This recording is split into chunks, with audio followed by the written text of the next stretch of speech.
This is Jonathan Agger, Fifth Pro Boxing Fans, joined by Shane Mcguigan here in London. Shane, first of all, sub 2:45 in the marathon. Happy with that? Yeah, mate. It wasn't enjoyable whilst doing it, but happy result in the end. Yeah. How did it compare with your other marathons you've done?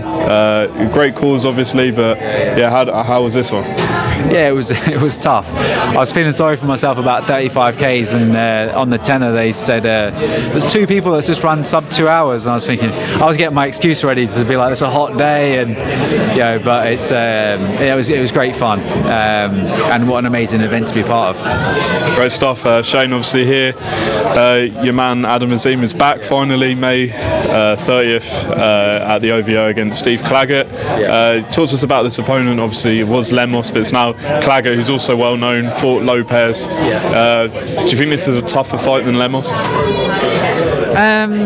Maybe. I feel Lemos is probably a bit more dangerous. I feel like the pace is going to be higher with Claggett. He's going to be more, he's going to be more aggressive throughout the rounds. Got a better chin.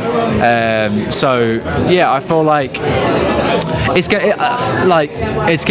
definitely. I mean, Lemos had a great fight against Hitchens, and then obviously got exposed a little bit against Keyshawn Davies. Whereas, so if he'd have just boxed Hitchens and coming into box Adam Azim, you would have said, oh, it's a better opponent. But Claggett's obviously got more losses on it, but he's always going to give a good account of himself. So I think for us, it's a great fight to sort of get a bit more experience, get back under the lights, get that exposure with the BBC, and he's in against a live opponent. Does this all lead him to that world title shot by the end of the year, you think? A guy like Claggett, maybe another world champion, former world champion next. Is that sort of the plan? That would be the plan, or if something presents itself in the next one, then we'd obviously take it. You've got Delgado that's potentially been ordered for the IBF, so yeah, just keep chipping away, mate, and get ourselves in the best possible position. And Adam's ready to go right now. It's just who gives him the opportunity. Chris Billam-Smith is back in Bournemouth, signed with Zuffa Boxing. Tell us about the decision to sign with them. Well, it came about. Obviously they've got that contract with Sky Sports as well, which is a great exposure. And Chris has been inactive. He boxed in April. He didn't get a fight before the end of the year. And he's back out on June the 6th. In an ideal world, we would have been back out a little bit earlier, but he's in against a hard opponent in Riziki, and who's WBC number 1, I think 1 or 2. So yeah, it's a live opponent back in Bournemouth.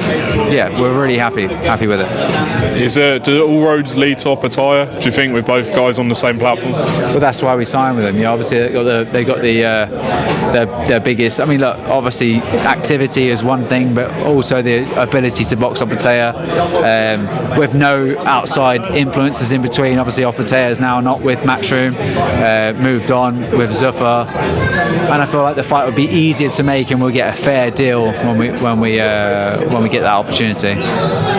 Moving on to Ellie Scotney, obviously won the undisputed title last time out in a great win, but there's sort of people speculating online, has she vacated all the belts? Is she moving up? Yeah, she's done this morning, so she's vacated the belt. She's going up to 126. That's the plan. We'd love to obviously box a massive name like a Serrano, but there's plenty of fighters up at 126. So look, her performances weren't, I feel like the best Ellie Scotney was in the gym. She was winning the fights at 122, but what we were seeing in the gym was a level above that. And I genuinely feel like, just drawing herself down to that weight, she was under eating too much, not fueling her sessions. And I'm excited about this move. She's done everything and more to get all of the belts. Box every single person she boxed was a champion. She didn't box for no vacant belt. She's always boxed a champion, always won it the right way. way, and all in such a relatively short amount of time in the space of fights. So yeah, she's done everything and more at that weight, and now it's time to do exactly the same up at 126. When can we expect to back out? Well, that in an ideal world at the end of summer, you know. Cool. Shane, just to get your reaction to Dubois and Wardley the other night. Incredible fight. What did you make of it? Amazing fight. One of the most unbelievable heavyweight fights I've ever seen. You know, Wardley obviously didn't get knocked down, but was out a few times, really, really badly hurt. Daniel was dropped twice. There was just drama throughout, and they were winging and landing and sometimes missing. It was proper edge of the seat stuff. On you know, the main talking point has been should he have been pulled out? You obviously wrote your thing on social. Do you still stand by what you said? I feel like as a collective, someone should have pulled him out. Like whether it was the referee, I thought the doctors were going to stop the fight. His nose was an absolute mess. He couldn't see out of one eye. His nose was, you know, definitely swelling up. Like his vision was, you know, would have been impaired.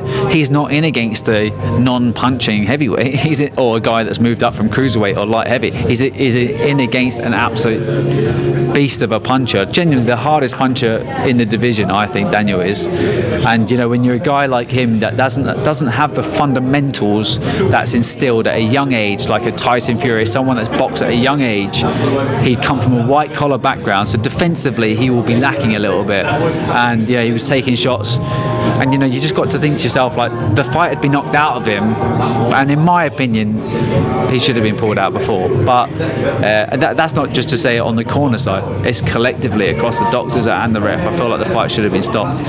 But it's that curse. The curse is you're a dangerous puncher, yeah, and you've dropped him twice already. Do you see what I'm saying? So that's always going to be an argument. But like, it's okay doing it at featherweight or stuff like that, but doing it up at heavyweight, it takes one shot and it could be life-threatening. Just two more. Obviously, Dubois got up from 2 knockdowns. A lot of people said, look, he's all that quit talk's now, you know, not relevant anymore. But Froch sort of feels like his desire and heart is still in question, especially when he got knocked down. He was like looking at his corner. Do you feel like at the top level it's still an issue for him, or do you feel like he silenced those doubters?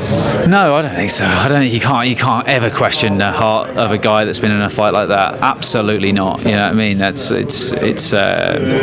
Froch is probably one of the only people that could question someone's heart, you know, because he's done everything, and he's won world championships and been in there and turned fights around. But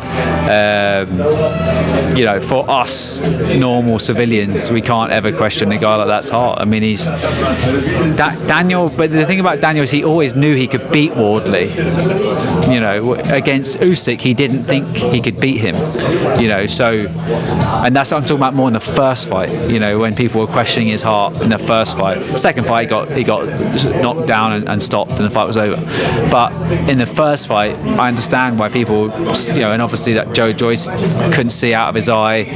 You know, so people if they're still relating back to that, he's a different man now, and he's overcome it. You know, you see it against Jarrell Miller, like that pace was high, he overcame that. You see against Kevin Lorena when after that first round with myself, I was saying, like, you got to time him, you got to sit back and walk him onto a shot, and he found it. So there's been a lot of experiences that he's overcome that, and I think for us now, you can't keep bringing it up. Like, it's you know, he's a guy that's he looks to his corner because he feeds off people. It's not necessarily like, you know, get me out of here to say stop or throw the towel in. It's like, what should I do? That's more of a, I'm looking to my corner. Do I hold him? Do I do this? And it's more questioning their opinion rather than like looking for sympathy. Last one, Adrian Fury is who do you favour now it's signed? I think Fury. Sorry, I think Fury. I think the inactivity does not do AJ very many favours. I feel like where he's at in his career as well, I feel like the decline, yes, they've both declined, but AJ's more of an athlete, Fury's more of a boxer, he's more of an innate sort of natural fighter, and I think so that means he reads situations better, and when the fight goes early on in a fight, AJ's always going to be dangerous, but once he kind of settles him down with the movement and stuff, I feel like he'll prevail. Shane Mcguigan, thanks for your time. Cheers, John.